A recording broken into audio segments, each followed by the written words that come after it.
Welcome, everyone, to today's Lunch Forum. I am Katrin Thorman, Policy Fellow at Center of the American Experiment. It is my great pleasure to introduce Candace Owens today. Candace has a background in executive training and worked at a private equity firm in Manhattan before exploding into the political world summer of 2017, gaining notoriety through her political vlog series on YouTube. After Kanye West tweeted out support for Candace on Twitter, Ms. Owens' profile has attracted national attention. She is currently the Director of Urban Engagement for Turning Point USA and a contributing writer for The Federalist. Please help me welcome Candace Owens to Minnesota, where, for the record, we have loved the way she thinks long before Kanye West did. I love that. Thank you, that was so sweet. Hello. Thank you, guys. So sweet. Oh my God, this is amazing. This is really amazing. Oh. Thank you. So sweet. Can you guys hear me okay? If I walk away from this, you guys can hear me? This is good? Can you hear me from here? Or is it better if I'm closer to this? Can you guys hear me? No, you can't. Okay. Somebody in the back. Can you hear me now? Ish? You're okay? You can hear me or no? Hello? You're okay? Okay, good. Great. Awesome. Foremost, thank you guys so much. This is actually my first time in Minnesota, and I mean, what a beautiful welcome it is. I will not forget this place soon. It has been a very interesting couple of weeks, and thank you. That was the greatest intro, by the way. Apparently, the way I think is extremely controversial. I mean, this was a 7-word tweet, and it is 9 syllables, and it completely broke the internet. So I just wanted to tell you guys, there have been a lot of articles about me. I'm sure you've seen them. I'm reading every day to find out more and more about myself. This morning I found out that I was the consigliere of like a mob boss, which was interesting in the Daily Beast. I read yesterday that I was alt-right adjacent, and I don't know exactly where that is on the map. I don't even know what alt-right even is, so alt-right adjacent just sounds like geometrical. I have read that I am a KKK sympathizer, which is really interesting. And I have read that I am a white supremacist, which is fascinating. It's amazing. So I now have myself on Google Alerts because I really would like to know more about myself, and the journalists seem to be out to get me, and they are just really piling it on. So what is the truth about the way Candace Owens thinks? What is my story? Nobody has, of course, none of these journalists reached out for a comment because these are no longer journalists, these are hitmen. Their job is to, when they see something catching fire, is to make sure that they kill it before anybody else gets the idea that this person might be telling the truth. I've also, by the way, my favorite thing was reading that I was a rich girl from Connecticut. If I am rich, please let my parents know. That would be a very interesting versus the way that I actually grew up. So the truth is that, yes, I was raised in Connecticut. I was raised in Stamford, Connecticut. And my family is most of my family wasn't on welfare. They currently are on welfare. I come from a background where I grew up seeing my uncles in prison, and I grew up with a broken family, a very typical, I would say, Black American story. So they are trying to silence that because on paper, the way that they built me and the way that the things that I have lived through, I should be a Democrat. And I am not a Democrat.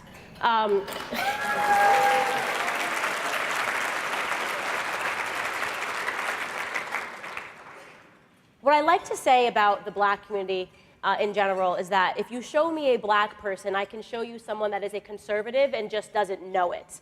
The truth is that there's been a system built to make us think that we're liberals and Democrats, and I certainly fell victim to it myself my entire life. I thought that I must be a liberal and I must be a Democrat because that's what I learned growing up. And there are really 3 verticals that I've been able to define which contribute to this mentality. The first Vertical is your family. When you think about where you get your ideas from, it is, of course, your family. They are the first people that are telling you, mom and dad are saying yes or no, this is good, this is bad, sit down, don't jump up on the table. But what the left has done is that they've broken down the black family, okay? They did this in the 1960s via President LBJ and his Great Society Act. They created the welfare system, the welfare programs, which, if you guys don't know this, incentivize black women not to marry the father of their children. The government says, I will give you a bigger check if you don't marry him, which is quite interesting. So over time, if you guys didn't know this as well, the single motherhood rate in the black community has jumped 72% since the 1960s, which is abhorrent. It's terrifying to think that the majority, and all of my cousins, grow up without their fathers in the home. And if you want to disrupt an individual, the first thing that you have to do is disrupt that first vertical, which is family. The second vertical that I was able to identify was what happens when black children are growing up without a family unit? What happens if you grow up and you don't have your mom and your dad in the house to tell you what's right and what's wrong? You start to look to culture and the media to tell you yes or no, what's right and what's wrong. And that is why every few years you see that leftists and Democrats put up Jay-Z and Beyonce at every election cycle. They're throwing concerts because they have understood that we begin to idolize these people. We begin to idolize the music and we say, okay, well, if Beyonce says I'm with her, then of course I must be with her too. That is the thought process. The rappers and the singers become mom and dad, which is a huge problem and something that I understood had to be disrupted. If you guys want to know why a 7-word tweet broke the internet, it's because culture and politics are not supposed to mix in this way, especially when we're talking about with conservative ideas. The third vertical is, of course, education. Mom and dad send you to school and you spend most of your time with your teachers. And I just was talking to this table over here, was telling me that, you know, as conservatives in high school, they're getting into a lot of trouble. They're not allowed to have these ideas because, as we know, the Democrats have pretty much locked down the education system. And I see this every single day at Turning Point USA. And for those of you guys that don't know this, what is going on right now at college campuses, starting in high school, it's scary. It's not normal. I thought that Charlie was being dramatic when he said, I have to start these Turning Point chapters to get conservative ideas on campus, because when I was in school, we didn't have people that were this violent. They're willing to be violent if you don't agree with their ideas. They're willing to be violent if you don't think that there are 3,000 genders that you can choose from every single day. I went to Colorado State University a couple of weeks ago, and I was sitting in a chair with some Turning Point members who had just gone through a cycle of having a student group that was called Students Against White Supremacy announce in front of the entire school with the president of the school there that they were white supremacists. These students advocate for capitalism. Okay, that is now the definition of white supremacy. So I said, well, let me go on campus and sit in a chair and ask people to come up to me, sort of Steven Crowder style, and change my mind. And I simply sat in the chair, and behind me it said, socialism sucks, capitalism is cool, and you wouldn't believe what happened. I mean, I had girls that were coming into my face shouting at me. All white girls, by the way. They always have blue hair. I don't know what it is. But if you see a child with blue hair, you run the other way on campus, okay? If there's one thing I walk away with, blue and pink hair, and she comes and she screams at me and she says, you are a white supremacist. And I said, okay, what gave me away? And she says, well, you're sitting here selling this jargon, and of course she's cursing and she's saying, and I said, what jargon am I selling? And she says, capitalism. That is white supremacy. That's a really scary place to be when capitalism and free markets are being considered white supremacy on campus, not only because she's saying it, but because she has professors that are backing her up. These students actually believe that socialism is the answer. They can't tell you why there are people fleeing from Venezuela to get to America. It makes absolutely no sense, but this is what you're sending your children to when you send them to these universities, is that there are children that have the right and the freedom to yell at them, to physically accost them in some circumstances, because they think that they should have the right to build businesses on their own. And when I understood this, my aha moment, people say, Candace, what turned you into conservatism? I always say that I wasn't exactly a liberal. I never had blue hair, okay? I never had pink hair. I was never shouting at people that talked about capitalism. But I did believe that because I was black, I must be a Democrat growing up. And I wasn't really paying attention to politics, which I think is the #1 problem facing the black community, is that when you're able to burden any group of individuals with so many problems, okay, when you're a single mother, the last thing you care about is politics. You don't really correlate the fact that all of the issues that you're having as a single mother can be related to political policies. You're just thinking, how am I going to feed all of these mouths in my home? So I looked up while Donald Trump was running for the president of the United States, and when he came down the escalator, I said in my head, as a sleepy liberal, as I like to refer to myself, oh no, this guy cannot be the president of the United States. There's absolutely no way. But that was it. I said no, I didn't really want him to be president. And then what happened afterwards was amazing, because while I didn't think that he should be the president of the United States, the next day, all of a sudden, this guy who everybody loved was being called literally Hitler. You know, a KKK sympathizer, a racist, a sexist, a misogynist. At one point, they called him a rapist. I mean, they threw everything at him. And I said, wait a second, this isn't right. Perhaps racism is being used as a theme to turn black people into single-issue voters. Every single day on the television, we saw Black Lives Matter protesters. By the way, has anybody seen Black Lives Matter on CNN since the election ended? I haven't. I can't find them, because guess what? Once the election is over, they no longer need to use black people like mules to bring them votes, and that's exactly what's going on. So I said to myself, thank you.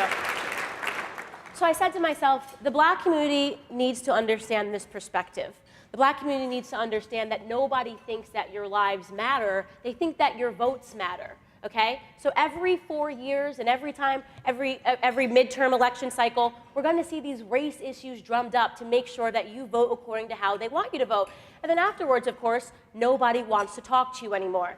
I say all the time, but if Black Lives Matter, then you're going to have to explain to me why people are okay with Planned Parenthood, which murders 800 black babies every single day.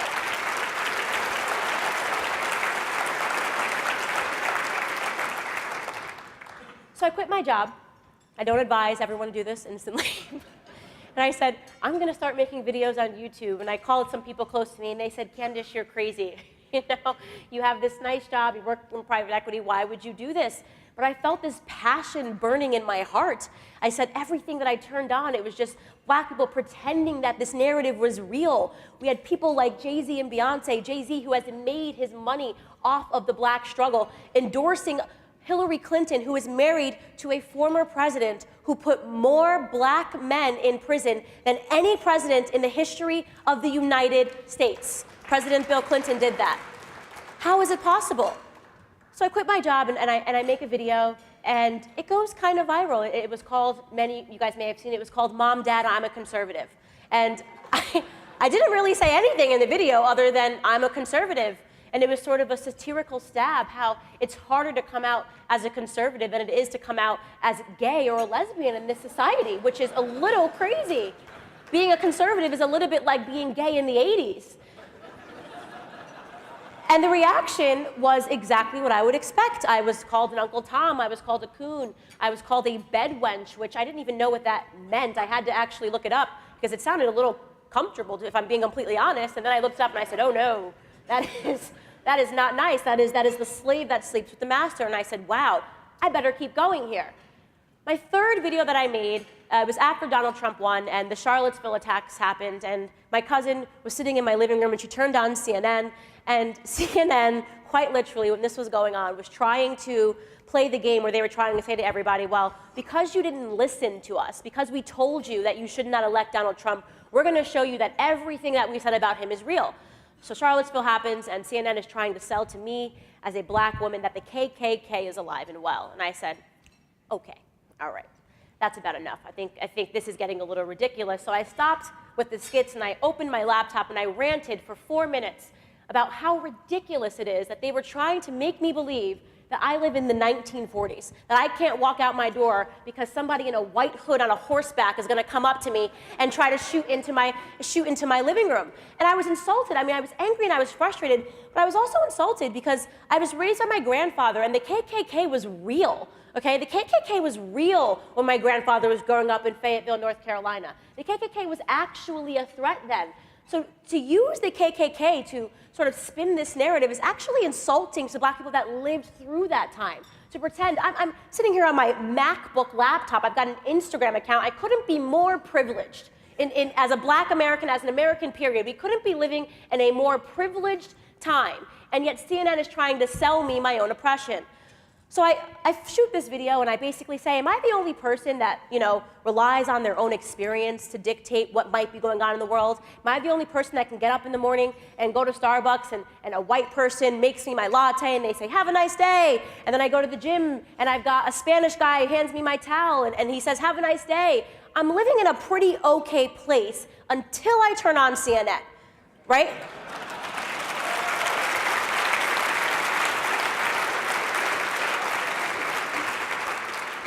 What happened next was really fascinating. So I turned off my laptop and I took a nap because naps are amazing and everyone should nap after they do anything. And the next thing I know, this video goes viral, and I'm not talking a little viral. I'm talking within 12 hours, it had 20 million views.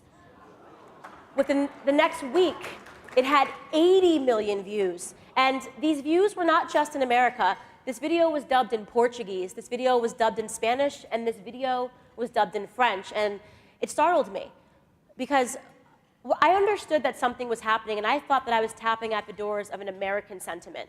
I thought that I was realizing that all of us in America were being duped by our media. But you guys have to understand, this is a worldwide sentiment. People are starting to wake up and realize that something's just not right. The things that they are telling us, the media is no longer trying to tell us anything, they're trying to sell us something. And I said, oh my gosh, we might really have something here. And I would say that was really the turning point in my life. I was then invited, this was in October, I was then invited to do the Rubin Report. Do you guys know who Dave Rubin is? Some of you guys do? And we do this long form interview, and I sort of say to him, like, look, I don't really know if I would say that I'm a Republican, but yeah, my ideas are conservative, and I'm comfortable talking about that. At the end of the interview, he says, he does this thing where he does questions and answers, and people can write online and they can live ask me questions. And they said, Candace, who are you a fan of? Who do you idolize? And I say, and I wish I had the clip here, because this is dated October, actually August is when we shot it. I said, the only person that I like, and I wouldn't even say that I'm a fan, is Kanye West. And he says, Kanye West, why would you say Kanye West? And I said, well, if you listen to his music, if there's one thing I can tell you about Kanye West, is that he says that you're never a fan of Kanye West, you're a fan of yourself. It means that you believe in yourself. If you ever look to Kanye West and say, I'm a fan of his, you believe that you can do something great in the world if you're a fan of Kanye West. And I said, in all of his music, all he ever advocates for is individualism. He wants people to understand that you don't assign yourself to the collective, be an individual. And Dave sort of looks at me like I'm crazy, and he says, all right, Kanye West. And as we know, fast forward 7 months later, and this amazing thing that was never supposed to happen happens. Kanye West, and I can tell you where I was laying in bed napping. Everybody should nap, by the way. Napping is excellent. And I get a text message from somebody in London, and it's a screenshot of a tweet, and it's from Kanye West, and it says, I love the way Candace Owens thinks. So I think the guy's pranking me because it's like the one person that I've said something about and I don't understand, but I instantly get this like surge of electricity, and I try to get to Twitter to check to see if it's real, and my hands are shaking. Obviously, I can't get to the Twitter account because my hands are shaking. And I go and I check Kanye's account, and there it is. It actually says, I love the way Candace Owens thinks. So I did the next best thing to napping. I cried hysterically.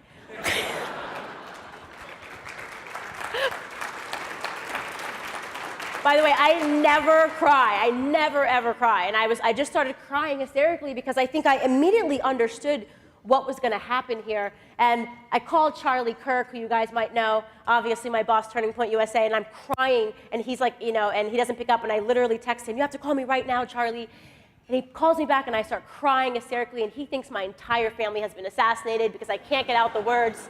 And he's like, what's wrong, what's wrong? And I'm like, and he's like, what's going on? And I'm like, I can't get the words out. And I finally say to him, Kanye West just tweeted me. He goes on and he just goes, oh my God, something just happened here.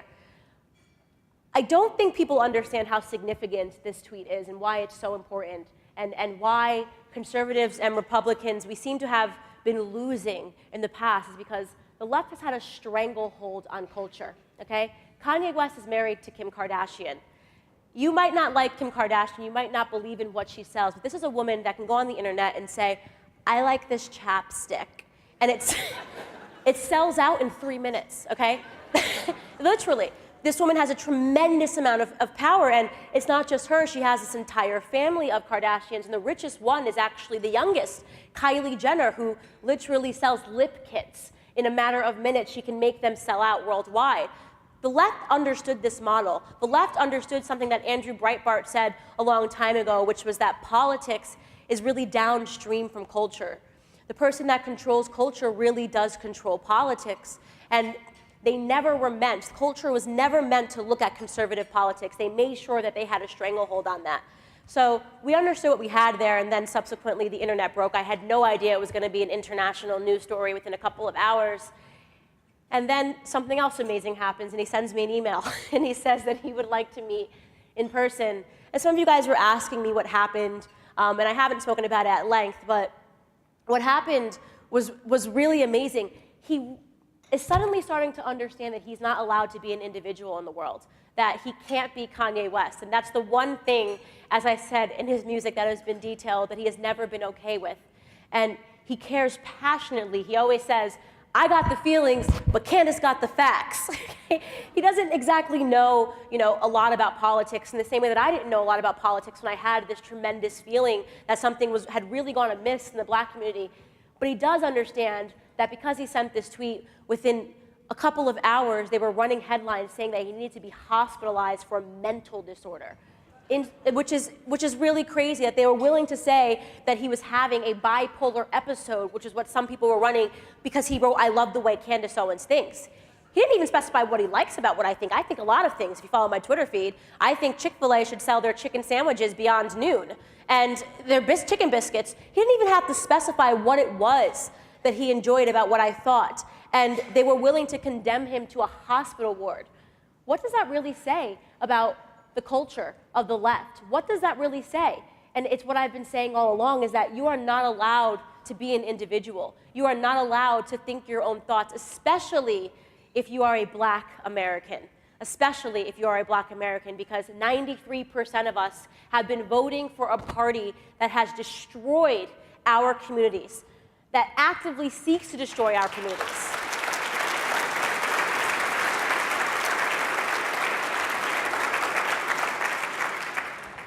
The opportunity that we have here, not just as Black Americans, but as Americans, is something that I think we have never had in this country. We have an opportunity to unite, honestly. It sounds like it's left or right, it's Republican, it's Democrat, but at the end of the day, if we can start having these conversations, and if you're brave enough to go look into the comment sections of my Instagram posts, of my Facebook posts, is people are fighting, but they're also starting to think.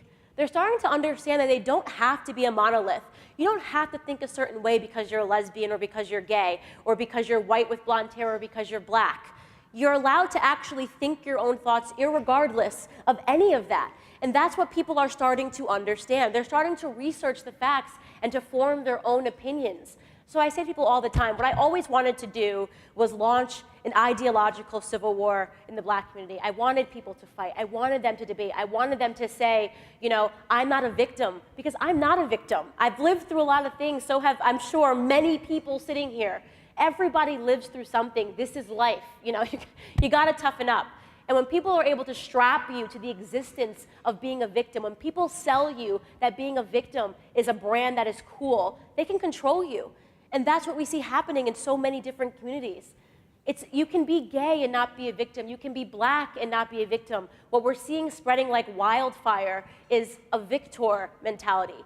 The idea that you can overcome anything that you've lived through, that you can overcome what I've lived through, that I can overcome being in a small apartment with my siblings that had roaches, visiting my uncles in prison, living through what was classified as a hate crime when I was in high school. I can overcome all of that and stand on this stage in front of 550 people and talk about all the things that I want to accomplish, to give up my past because I believe in my future.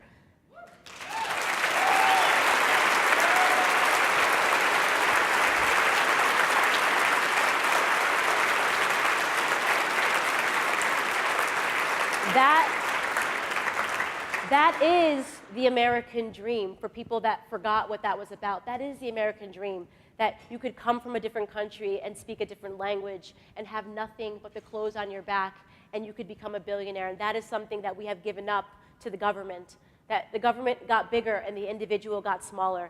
That really is the dangerous thing that Candace Owens thinks, that it seems to have broken the internet.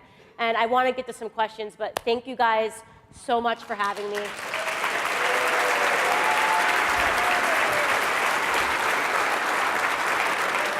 Do you want to pass this? Thank you so much. Yeah, I can stay up here. Okay, cool. Thank you, guys.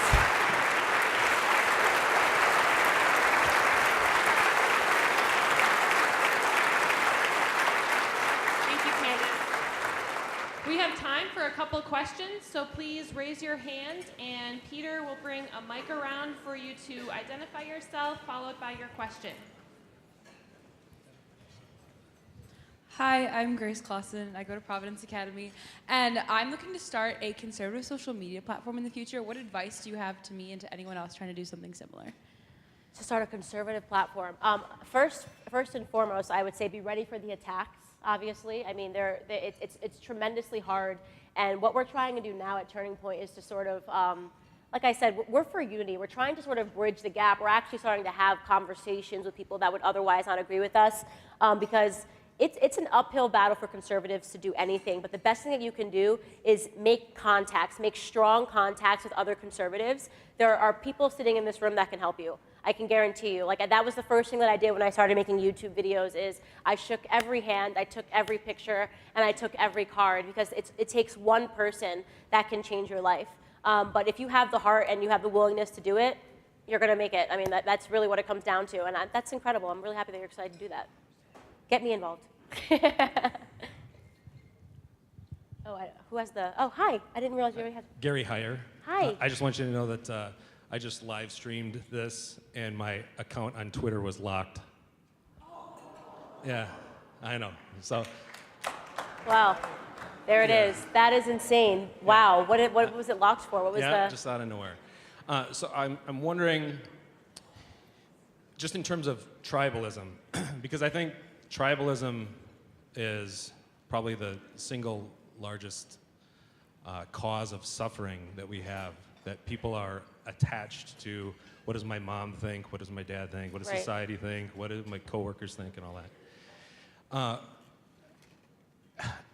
Looking out at a predominantly white audience here, you know, I'm not speaking for all white people, but you know, we have a sense of tribalism in our identity, and you know, looking at it in us versus them, right? That is a complete illusion, and I'm just wondering what your thoughts on that, and how you have circumvented this need for approval and that kind of thing, and how are you bringing the tribes together to be in the tribe of the living, rather than, you know, identifying with right or left or whatnot, looking at justice and yeah. So there's two parts. So to be honest with you, I get this question all the time. One other thing, I just want to know what you think about QAnon as well too. If you could add on that. I don't know. You could actually probably add more color on that than I can. I don't know too much about QAnon, but I always get tweets, and they've been super supportive. But I don't know too much about them. But to answer your first question, I get this question all the time of like how I was able to sort of transcend tribalism. And I have to be honest, a little bit is the way I was born. I've always been this child, like the child that you just did not want to happen in terms of just everything was a fight with me. I was, videos of me as a child, I don't know why my parents weren't just like, all right, bye. I was really hell-bent on maintaining my own sense of identity. I hated people telling me what to do without reason. I always had to have this debate. So parents, usually with a 4-year-old, you can get away with clean your room or else Santa's not gonna come. Me, did not work. I was impervious to Santa. I don't know, just nothing worked. And what I was always trying to hold on to was just ask me to clean my room, tell me why you want me to clean it, but don't trick me into cleaning my room. So I was definitely born with that, and I held on to that all through high school. It was a nightmare for my teachers. I have teachers now that say to me, it was definitely gonna be you if it was gonna be someone. Because it was the same thing, especially in school, when I talk about indoctrination, the questions would read and I was in AP classes. I was good at school, I just didn't care about school. But the questions would read, why did the United States have to drop the bomb in Hiroshima? And I would reply, this is begging the question, this is a fallacy. Ask me if they had to drop the bomb in Hiroshima, don't tell me they had to, and make me find the answer. So I just am programmed, I guess. I'm not able to be programmed in that regard.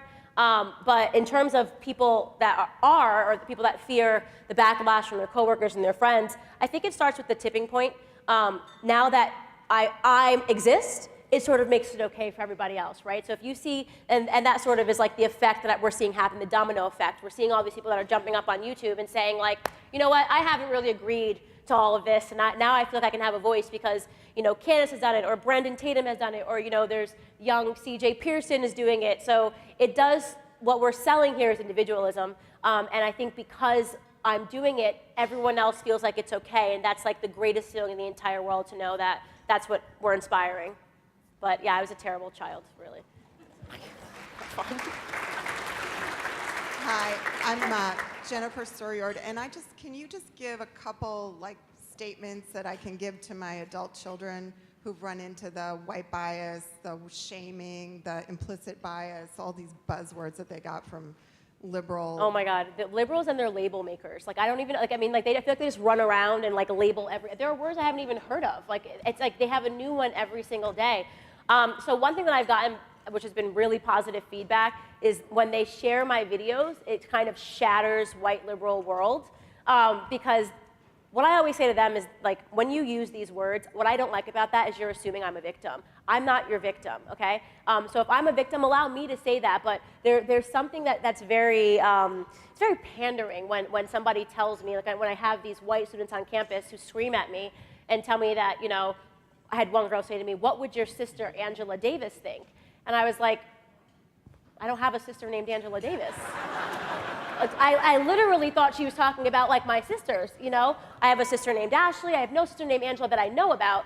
And she was basically saying to me that because a black woman had come before me and had these ideas about me being a victim, I had to subscribe to it. And I took a second to tell her, this is the very definition of racism, the thing that you claim to be fighting, right? Is you assuming that because of my skin color, I'm a victim, or that I have to subscribe.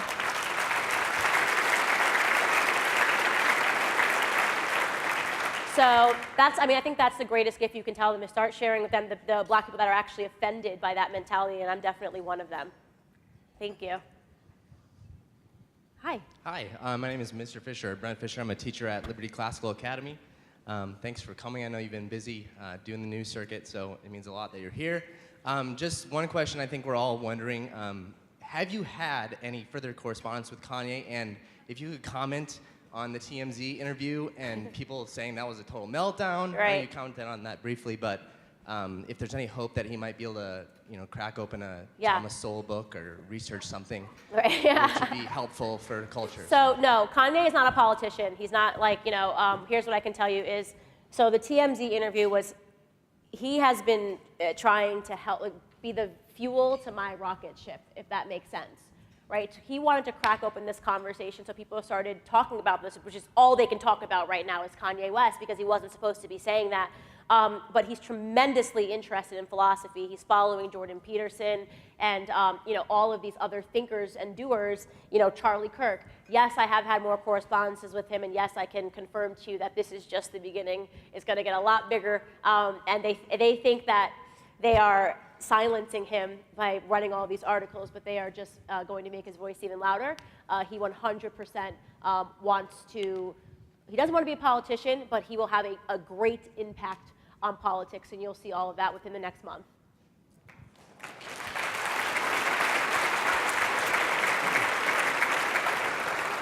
Hi. Hey, Candace, how you doing? I'm a Good. big fan of yours. Well, I'm a Christian YouTuber, conservative Christian YouTuber. I've been a conservative YouTuber for over 2 years. I was censored ever since they started censoring people. And I just want to say it is a great privilege and honor just to have you here. Thank you. And so I'm Tori Slater, but I'm also known as Christian Deron. And I just want to just tell you, just to be here in this microcosm of insanity, living here in Minnesota, I'm going to tell you, I'm mentally vexed all the time. So Candace, my question is for you, since from one YouTuber to another YouTuber, I'm just wondering, after this, do you have 10 minutes for an interview for my channel? Oh, today? Yes. Yeah, yes, I can do that today, yes. I will do it.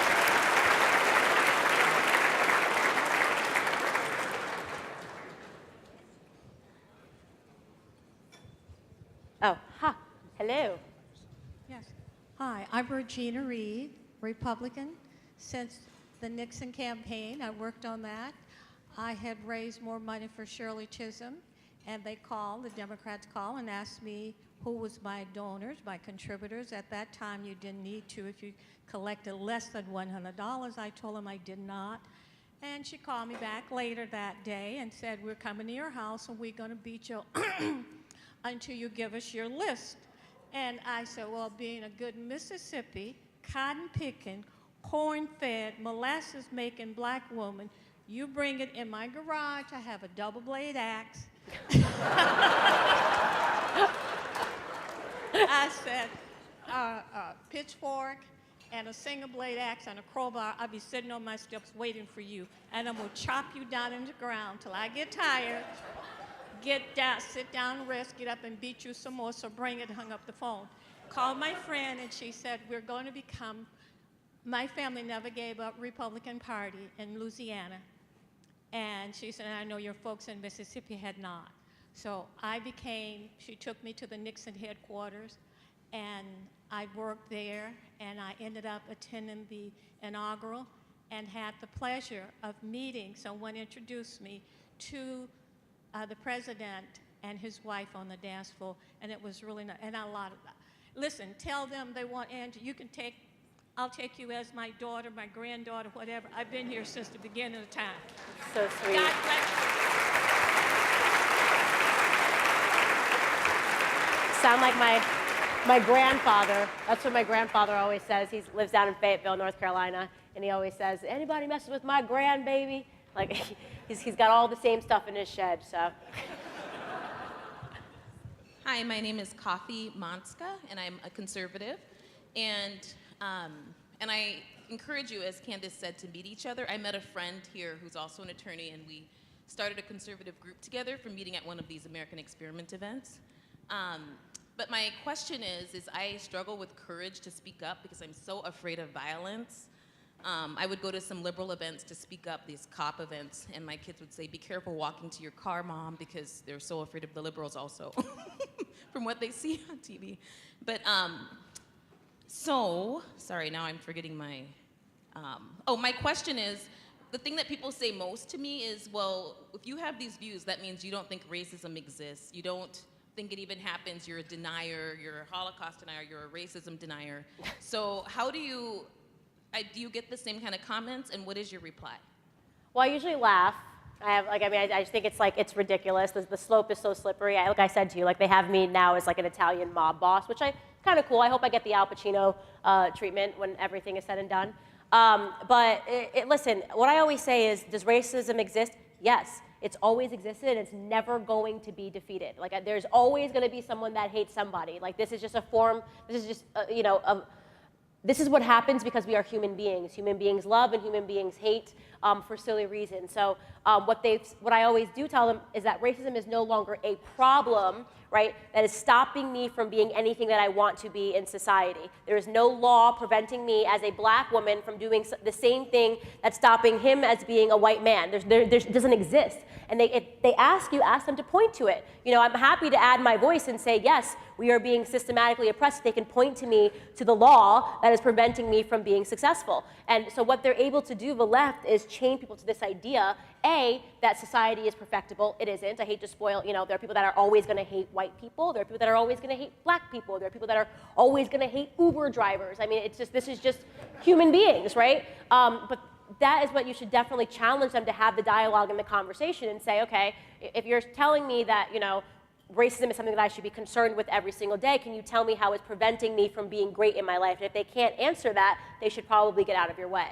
That's my opinion.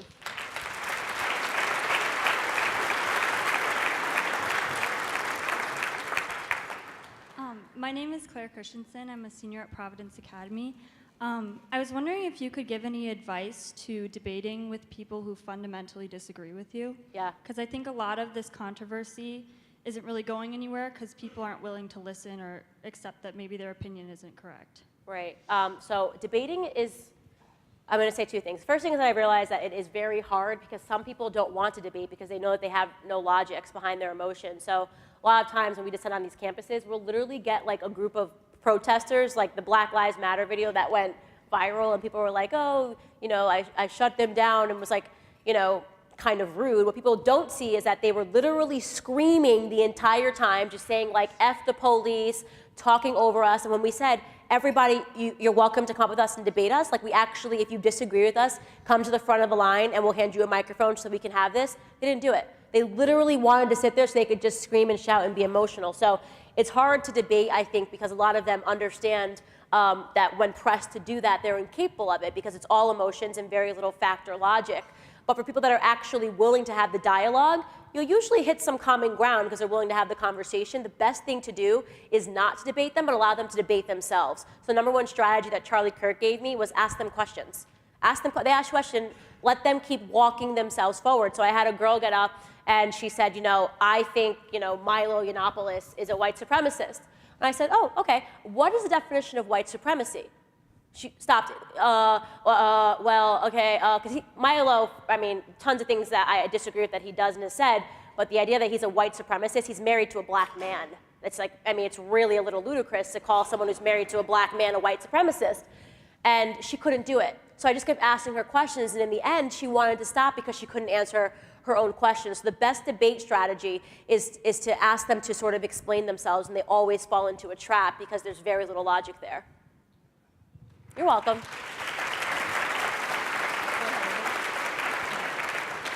Hi, Candace. My name is Anna Doval, and this year we have all dealt with the liberal indoctrination in public schools. I go to high school at Edina, and I don't know what that is, but sounds scary. We have some reaction. We've been told to apologize for being conservative by teachers. I've been locked out of classrooms. There's a lot more, but I was just wondering how do we stand up to this? Because in the end, they are adults, and we are taught, I know I was raised to listen to adults, so. Right, so not those kind, trust me. So what you need to do is you need to make them famous, okay? You have a lot of power in your hand. You live in a generation where you have a smartphone, where anybody that's doing something like that can be on the internet tomorrow. We had a girl do that recently. I think she was in Georgia when the textbook was already recreating the history of how Donald Trump came into office. And they wrote that it was because of racism in the country, and she stood up. I think her mother, she recorded what the teacher was saying in class, and it went viral. What you have to understand is this is bubbling at the surface. This is not a time where they can get away with that, okay?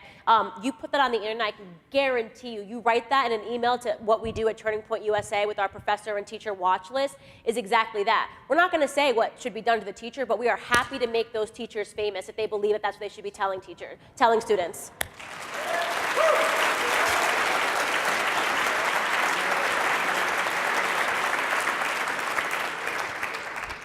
Hi, my name's Will Knopic. I go to Edina High School as well.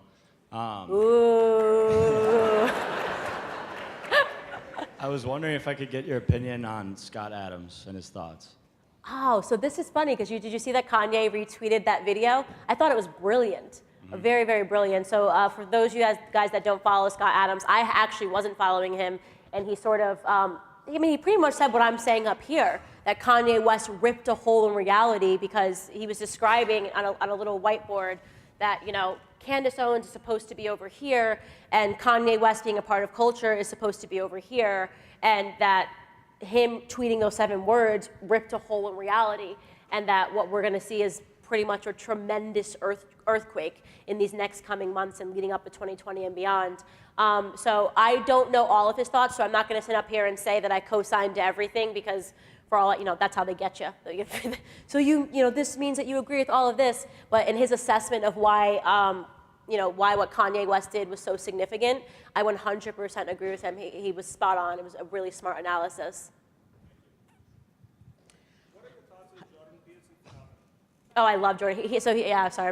He asked me my thoughts on the Jordan Peterson phenomenon. It's phenomenal that Jordan Peterson became famous for saying, sit up straight, brush your teeth, take a shower. Like, literally, Jordan Peterson wrote a book called 12 Rules of Success, and you would think this was common sense, right? But it became like an international bestseller because somehow the left has created this idea that everything needs to be protested. Like the idea of showering and brushing your teeth is oppression. Seriously, I've met people that say that. It's like, why should I have to brush my teeth? Why should I have to shower? And this is how the blue hair phenomenon started, I'm convinced. Okay? Love Jordan Peterson. I'll be doing his show. I was supposed to do it this week, but I've kind of been drinking out of a fire hose. But I'll be doing his YouTube show in a couple of weeks. He's phenomenal, a really smart guy. My name is Elfrida Baldwin. Thank you. You're a breath of fresh air. Thank you you. give somebody who's in the 7th inning of life courage and hope. Oh, thank you. That's so sweet. So I saw your interview with David Rubin, and I loved it until you said you liked Kanye. And then I'm like, ah! But I've decided I'm going to listen to the message fully and not reject people, because there's a part of what they say I don't like. Right. But as much as I know Kanye can maybe pull in younger people, there are some older people, Thomas Sowell and Walter Williams. I love him. Love him. They have wandered in the conservative wilderness. Right. For pretty much all their lives. Yep. They are phenomenal. They are phenomenal. I was reading Thomas Sowell's book on the way in here. So the new one? Yeah. Well, it was just gifted to me. He did an interview, and I listened to him read like one of the last passages in that book, and it was just it was wonderful. So if there's a way to get those older folks' voices out there as well. So here's what I'll say, and I get this question all the time because I read books. I like to read books, and Thomas Sowell, Larry Elder, they've sort of written it all and have been dismissed, called Uncle Toms and Coons, and they have amazing accomplishments in their life. Think about Condoleezza Rice. She's the first black person, forget black woman, to get into Augusta. It's like unheard of, the things that she's accomplished, and she's completely dismissed. But so here's what I'll say. People always ask me, like, why don't I talk about, do interviews with them. They've been dismissed because we're in a different time right now. So when I started making my videos, everyone was like, it's not going to get done. I had black Republicans that were speaking out against me, like, oh, this isn't going to work, blah, blah, blah, because they were sort of bitter that they hadn't been able to be effective. Well, one thing that you can't discount is the times that we're in. Okay, people don't have an attention span to watch a Thomas. It's sad. It's ridiculous. They don't have the attention span to read. Like, it's literally gold. What he writes is gold. Everyone should be forced to read it as a part of their curriculum, but they don't. So how do I get what I've learned from them and deliver it to the masses? This is why I started on YouTube. This is why I made my videos always under 4 minutes with jump cuts, because I wanted to say the same thing that they're saying, but in a different voice so that they actually heard my message, and it's been successful. So where I get my ideas, I always say, I am not the inventor of these ideas, please, let me tell you. And my heart goes out to these people. I just did Larry Elder's radio show the other day. I mean, the treatment that he has gotten for telling the truth. Being bold enough to tell the truth hasn't been fair, but their message has fallen on deaf ears because many times it's not the message, it's the person delivering the message that people will listen to, right? So I am hoping that we get to a point where, because I've kind of opened the window here, that people will start to see where my ideas come from. And the truth is, Thomas Sowell, Walter Williams, they're legends. It's unbelievable what they've been able to do. But I appreciate your comment. I hope that explains why I do things a little differently, because kids don't have an attention span and they take too many naps. Hi, Candace. First, I want to say I love you. Thank you. And I'm a senior citizen, and I've been praying for decades for someone like you. That's so sweet.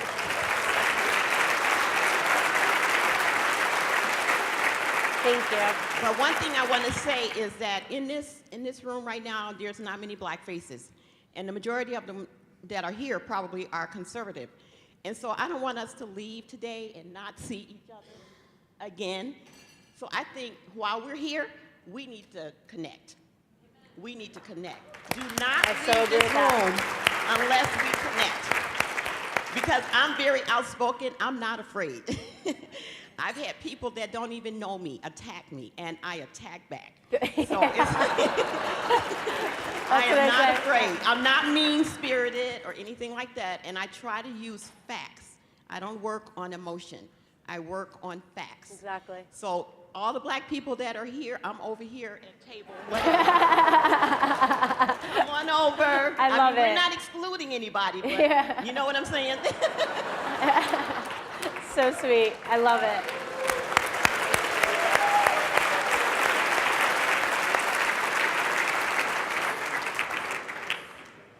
Candace, I think we have time for one more question here, so you can incorporate any closing thoughts you have also.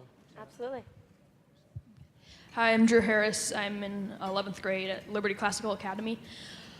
So a while ago, there was a controversy with Starbucks arresting 2 black men in a building, and I was wondering, so the manager came out and apologized for the arrest, and I was wondering, if you were that manager, what would you have done? I wouldn't have apologized. If you can already tell how I am, I wouldn't have apologized. I think right is right and wrong is wrong. And the last I checked, Starbucks is not a homeless shelter. Last I checked. So, and this is, it's sad that we're getting to this point where corporations and businesses are backing down because of nonsense, because they're scared of what, the liberal outrage machine. This person was asked kindly to leave several times, didn't leave, didn't buy anything. Even when I have to, listen, we've all been there before, like you have to use the bathroom, you run into, I always buy something stupid. Like, I'm like, oh, I'll have a juice box, just so I can have, use their bathroom, because there's an etiquette to that. These people don't open businesses to have homeless people say, I'm just gonna sit here and squat for hours and do nothing, or I'm gonna, go change in the bathroom. And how slippery is that slope? Once they make an apology like that, if I was a homeless person right now, I would be posted up in Starbucks all day. And so it's gonna take not just, and I'm so happy that you're in high school, by the way. Can we have a round of applause for all the high school students that are in here? That is amazing.